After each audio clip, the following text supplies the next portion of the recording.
बिस्मिल्लाहिर्रहमानिर्रहीम। अस्सलाम वालेकुम दोस्तों, आउं उस्ताद अब्दुल गफ़ार। तव्हां ॾिसी रहिया आहियो मुंहिंजो यूट्यूब चैनल। दोस्तों, हिकु नए वीडियो सां गॾु तव्हांजी ख़िदमत में। दोस्तों, अॼु सबक़ु 14 पढ़ंदासीं दर्जे 7 मां, जंहिंजो उनवान आहे शहीद होश मोहम्मद शीदी। तव्हां दोस्तनि खे गुज़ारिश आहे, जेकॾहिं चैनल ते नवां आहियो, चैनल खे सब्सक्राइब, वीडियो खे लाइक शेयर ऐं पंहिंजी क़ीमती राय खां ज़रूरु आगाह कंदा। हलूं था सबक़ खे पढ़ण जे तरफ़। सबक़ 14 शहीद होश मोहम्मद शीदी। सिंध धरतीअ केतिरनि ई दिलेर ऐं बहादुर इंसाननि खे जनमु ॾिनो आहे, जेके हिन सरज़मीन जी आज़ादीअ ऐं सलामतीअ लाइ सिर क़ुर्बान करे तारीख़ में हमेशह लाइ ज़िंदा थी विया। अहिड़नि मुहिबे वतन ऐं दिलेर इंसाननि में शहीद होश मोहम्मद शीदीअ जो नालो मथां आहे, जंहिं अंग्रेज़नि जे ख़िलाफ़ दुॿे वारीअ जंग में बहादुरीअ सां विढ़ंदे सिर ॾिनो। शहीद होश मोहम्मद शीदी सिंध जे टालपुर हुक्मरान मीर फ़तेह अली ख़ान जो मुलाज़िम हो। हू मीर फ़तेह अली ख़ान जे पुट मीर सूबेदार जो साथी ऐं संदसि हमसर हो। संदसि जनम 1801 ईस्वीअ धारे थियो। होशू मीर सूबेदार जो साथी हो, जंहिं करे जॾहिं मीर सूबेदार पंहिंजे चाचे जे ख़िलाफ़ बग़ावत कई त होशूअ संदसि साथ ॾिनो। पर जॾहिं अंग्रेज़नि सिंध ते हमले करण वक़्तु मीर सूबेदार खे लालचूं ॾेई पाण सां मिलाए वरितो त इहा ॻाल्हि होशूअ खे पसंदि न आई। होशूअ खेसि सम्झायो त अंग्रेज़ सिंध जा दुश्मन आहिनि ऐं उन्हनि जी साज़िश में न अचणु घुरिजे, पर मीर सूबेदार न मुड़ियो। होशूअ खेसि चयो त सिंध खे ख़तरो आहे। अहिड़े मौक़े ते सभु वीछा विसारे पंहिंजे चाचे जी मदद करे। मीर सूबेदार ख़ुशामदी दरबारिन जे घेरे में अची वियो ऐं ॿिए तरफ़ अंग्रेज़नि खेसि हुकूमत ॾियण जा ख़्वाब ॾेखारे पंहिंजे पासे करे वरितो। अंग्रेज़नि जी ख़्वाहिश हुई त उहे सिंध में पेर ॼमाइनि। उन करे 1843 ईस्वीअ में हुननि सिंध जे हुक्मरान टालपुरनि खे धड़को ॾेई खेनि ठाह लाइ राज़ी कयो। मीरनि अञा ठाह ते ॻाल्हियूं शुरू ई मस कयूं त 11 जनवरी 1843 ईस्वीअ ते अंग्रेज़नि हमिलो करे ख़ैरपुर जे मीरनि जो इमामगढ़ वारो क़िलो फ़तह करे वरितो। मीर नसीर ख़ान हैदराबाद जो हाकिम हो ऐं संदसि सौट मीर सूबेदार ख़ान न रुॻो संदसि मुख़ालिफ़ हो, पर अंदरूनी तौरु अंग्रेज़नि जी मदद करे रहियो हो।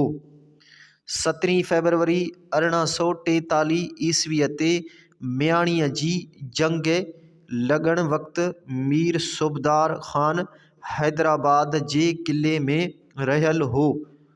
हुन खे जॾहिं अंग्रेज़नि जी फ़तह ऐं मीरनि जी हार जी ख़बर पई त हुन चार्ल्स नेपियर खे सूखड़ियूं ॾियारे मोकिलियूं।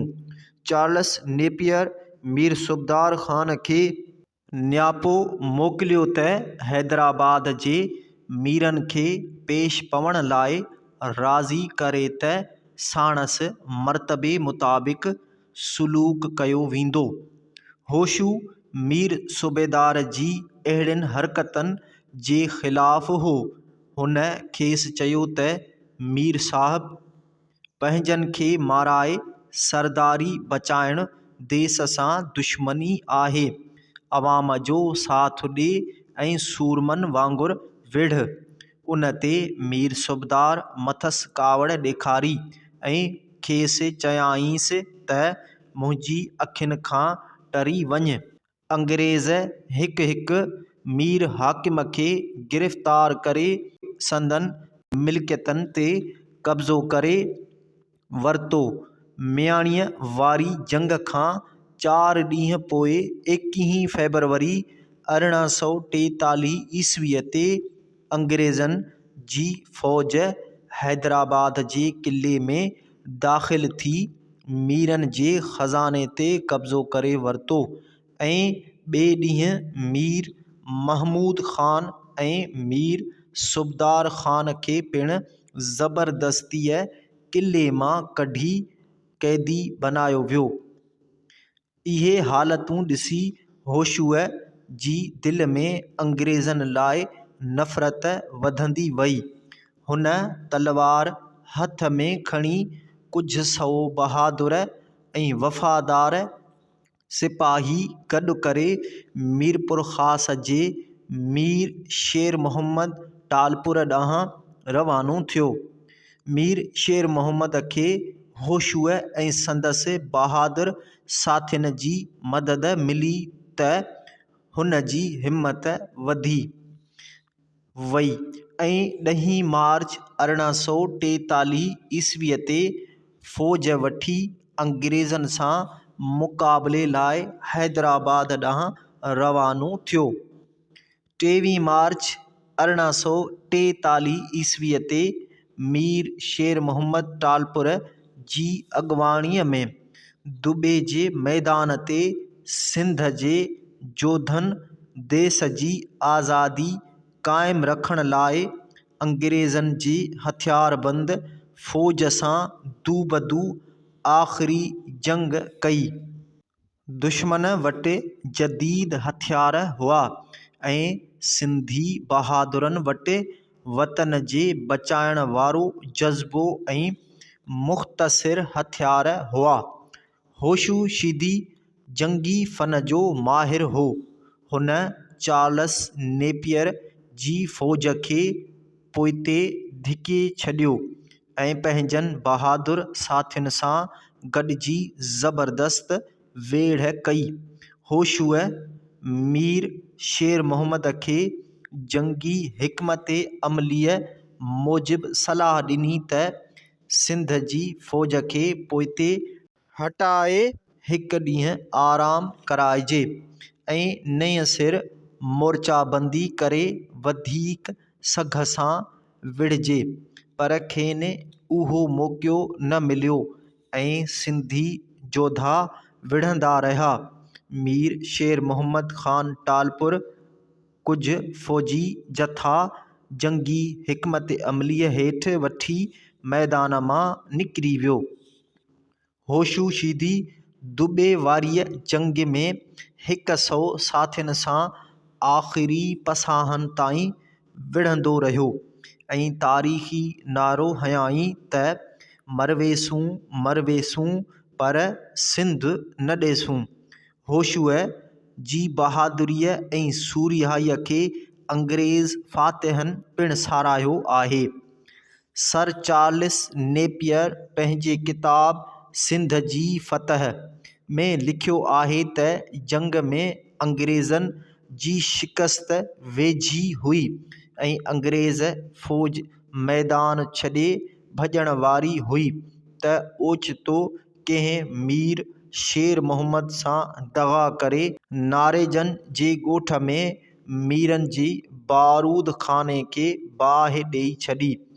इहा हालत ॾिसी होशू शीदीअ मीर शेर मोहम्मद खे मैदान मां निकिरी वञण जी सलाह ॾिनी ऐं पाण आख़िरी दम ताईं विढ़ंदो रहियो।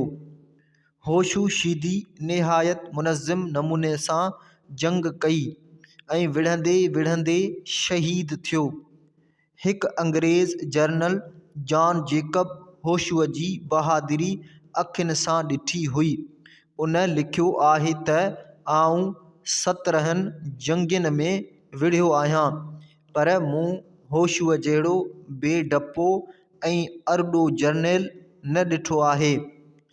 23 मार्च 1843 ईस्वीअ सिंध जे सूरमे जनरल होशूशीदीअ जी शहादत जो ॾींहुं सिंध जी तारीख़ में हमेशा यादि रहंदो। हुन जी क़ुर्बानी सिंध जी हर नस्ल खे पंहिंजी सरज़मीन जी आज़ादीअ लाइ उत्साहींदी रहंदी।